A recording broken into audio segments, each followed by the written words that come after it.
Welcome to the Herald Democrat Sports Podcast. I am the sports editor at the Herald Democrat, Jason De La Rosa, and we are about to enter the final week of the high school football season. Week 11 is upon us. The playoffs are starting next week, and we have plenty of games to look at. We have games that will affect playoff seeding. We have games that will affect who makes the playoffs and who gets left home. And we will see how things shake out after this week, and we will hit week 1 of the playoffs probably next Thursday, depending on how the schedule shakes out. We'll get to all those potential matchups and how things will potentially look here as we go down the schedule. We're going to start off, as we always do, at the top in District 7-5A Division 1, where Sherman is hosting John Tyler.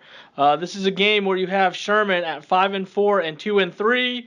They're taking on John Tyler, who is 3-6 and 3-2. The playoff implications in this one: John Tyler has clinched a playoff spot. They currently sit in third place. However, they are playing for playoff seeding because Sherman is right behind them in the standings, as is West Mesquite and Texas High. Those two teams play each other, and the winner of that game will go to 3-3.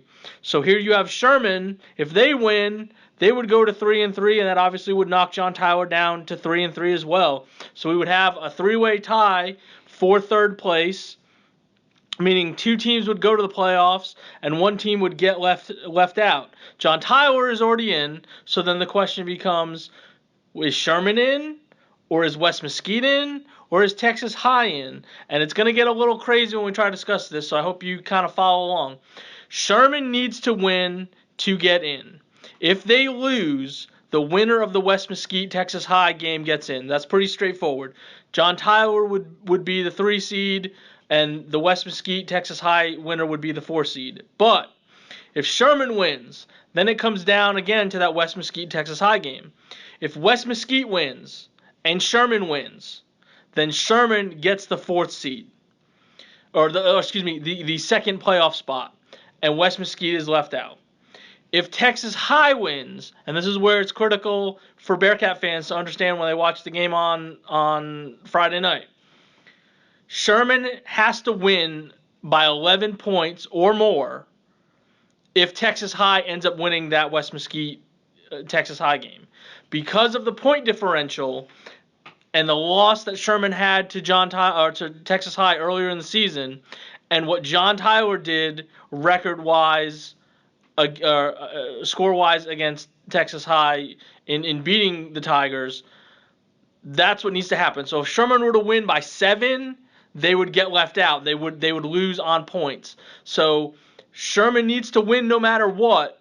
But if Texas High is leading or has a big lead or paying attention to that other game, Sherman knows they have to win by 11 points. So if Sherman's only up by like a field goal or up a touchdown, and they start doing some crazy, what would be viewed as crazy things, going forward on 4th down, not punting, trying to essentially run up a score if they're up 10. The reason for that is because if they don't win by 11 points, then they don't make the playoffs. So both teams have something to play for. Should be a pretty good and interesting game. John Tyler was a defending district champion.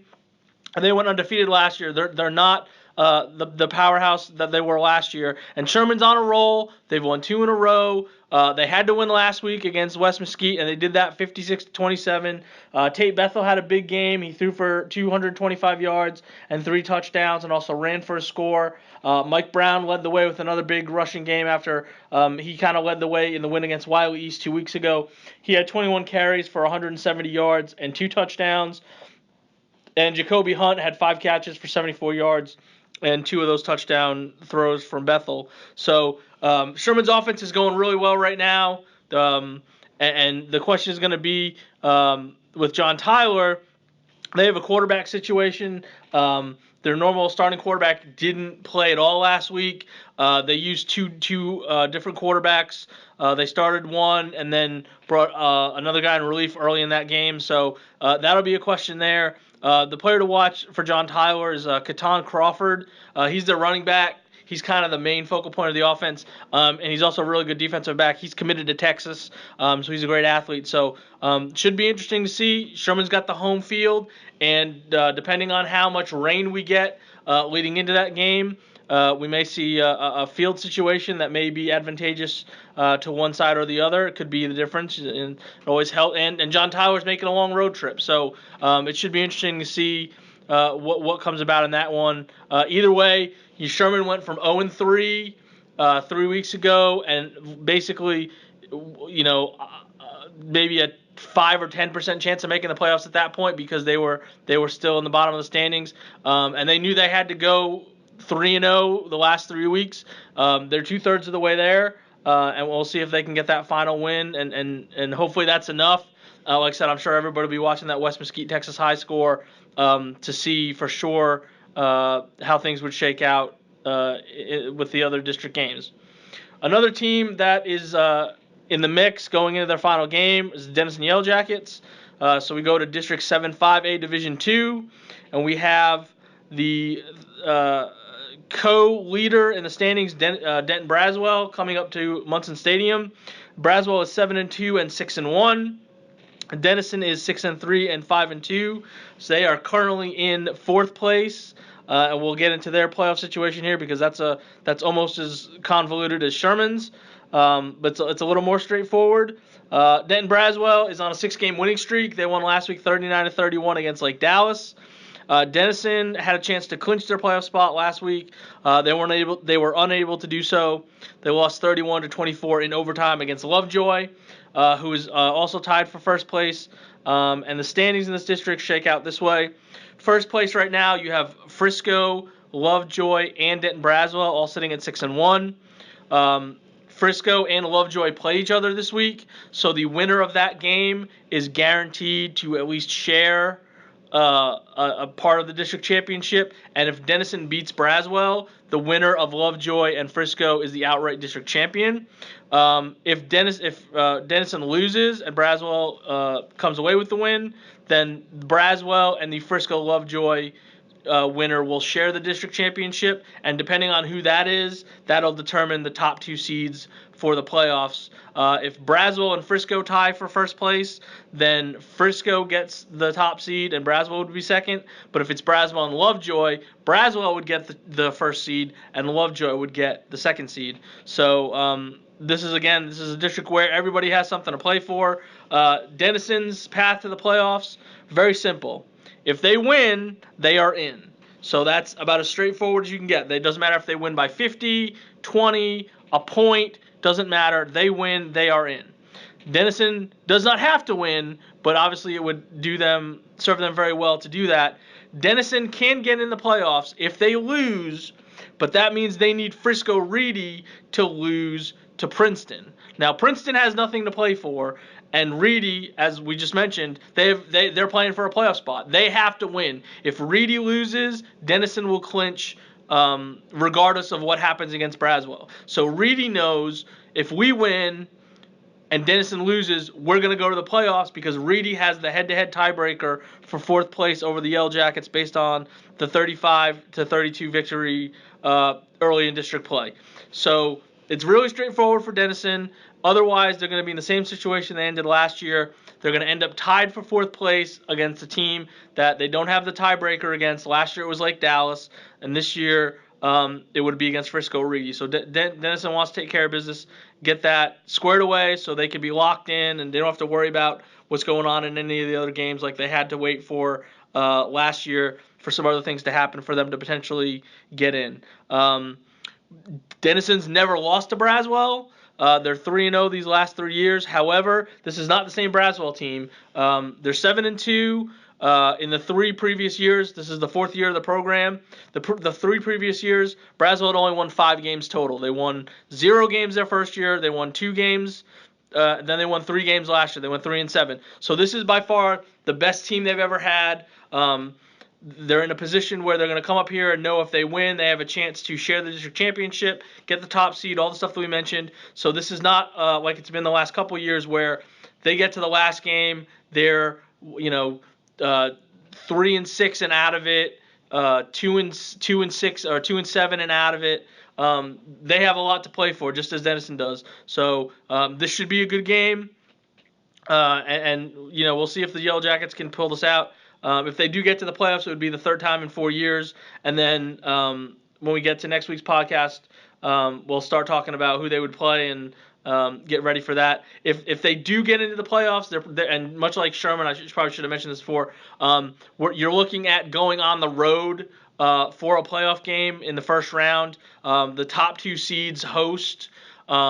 If you're Sherman, you're familiar with that because last year you had to go down to Magnolia, which is just outside of Houston for those who don't know, and they had to play Magnolia West. That was about a 5.5-hour drive. Denison, if that happened, wouldn't be that far. That the district that they're matched up with is not is not that far away. So you're looking at potentially playing a Frisco school, so the drive would not be as bad as it would normally be. You have a good shot there, and then who knows once you're in the playoffs. So we'll see what happens with both of the local teams in regards to what potential playoff matchups they could get if they do earn their spots on Friday. The next game on schedule, District 4-3A, Division 1. We have a seeding matchup. This is Boyd at Whitesboro. Boyd comes in at 6-3. Whitesboro is 5-4, and they are both 3-2 in the district standings. And that is important because that currently is a tie for third place. Pilot Point is already locked in as the district champ. Brock is locked in as the 2 seed. They're 4-1, and they have beaten both Boyd and Whitesboro. So no matter who wins, they're guaranteed to be the 2 seed. And no matter who loses between Boyd and Whitesboro, if Paradise somehow pulls out a win, they both have a win over Paradise. So all the playoff spots are clinched in this district, and this game is to decide the seeding. The winner will be the 3rd seed for the playoffs, and the loser will be the 4th seed. Boyd is coming off a 13-6 loss against Brock. Well, Whitesboro clinched their playoff spot last week, with a 42-22 victory against Ponder. This was a close game last year. It was 32-28 in favor of Whitesboro, and Whitesboro's never lost to Boyd, so that's always a fun historical trend when you look at stuff like that. But like I said, you have two, I think, pretty evenly matched teams, especially in regard to the standings. Boyd may have a slight edge. They have played some people tougher, but again, it's going to be interesting to see how things shake out and how the playoff road will be affected. Like we mentioned, Whitesboro won the game last week, 42-22 against Ponder. They were up 27-6 at halftime, and they kind of jumped on Ponder early. And that's a game too where Ponder had a chance to potentially stay in the mix. So that was Ponder was playing for a little something. Cade Acker had 8 carries for 88 yards and 3 touchdowns. Tristan Gaines had a bit, and he also threw a touchdown pass, had 203 yards passing. Tristan Gaines had 6 catches for 147 yards, and he had the touchdown grab. And the defense really shut down Ponder. They held them to under 250 yards. And like we mentioned, the game, they had a 3-touchdown lead at halftime, and that was pretty much how things went there. So it'll be interesting to see what happens there, and then we'll try to determine who their playoff opponent is. Like I said, it's too early to tell because they're not locked into a spot, so it could be one team or the other depending on what happens on Friday. The next game on the schedule, as we get down into District 5-3A Division 1, this is a district where, again, all the spots have been clinched, and in the case of the teams that we're going to talk about, they are locked into their spots. First, I will start by saying that Howe has the district bye to finish, so their season is over. They had to win last week to have a chance. They would not have been guaranteed to be in, but if they had won, they would have needed some things to happen this week, depending on point differential and all that sort of stuff. So the Bulldogs finished 3-7 and 2-4 after they lost 40-28 against Howe. In that game for the Bulldogs, Austin Haley threw for 143 yards and 4 touchdowns. Jalen Thornton had one of those touchdown catches. Caden Harmon had 2 of them. He had 2 catches for 78 yards, and Colby Winden had the last one in that one. And that was a game they fell behind. They were down 34-7 at halftime. Tried to rally. The rally came up a little short. Howe was better than last year. Last year they went 0-6 in district play. After getting off to a good start, they started 3-0, and then they went winless in district play. Excuse me, 3-1 I think they were, and they finished 0-6. So they were definitely improved in district play. It will be interesting to see what happens for them because this is going to be a realignment year, and there will be some changes. There's a chance that Van Alstyne moves out of the district based on the numbers that have already been turned in. So this district could stay the same, or it may just lose Van Alstyne and stay the same. It's going to depend on what the cutoffs are, but definitely some steps taken forward on offense, especially freshman Austin Haley at quarterback. He jumped right in. And they've got some good guys coming back on that side of the ball. There'll be some graduation, as there always is, for offense and defense, but definitely an improvement from Howe. We mentioned they lost to Van Alstyne last week, 40-28. Van Alstyne is locked in as the 2nd seed.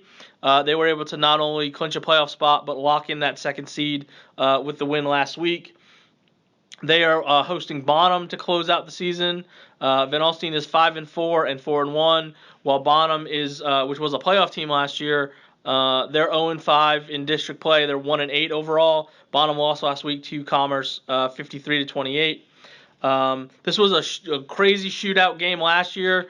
Van Alstyne won 78-63 to clinch the district championship, and So I don't think that's going to happen this time, but you never know. When you look at last week's game, Timothy Rosenthal had a big game passing. He was 10-13 for 269 yards.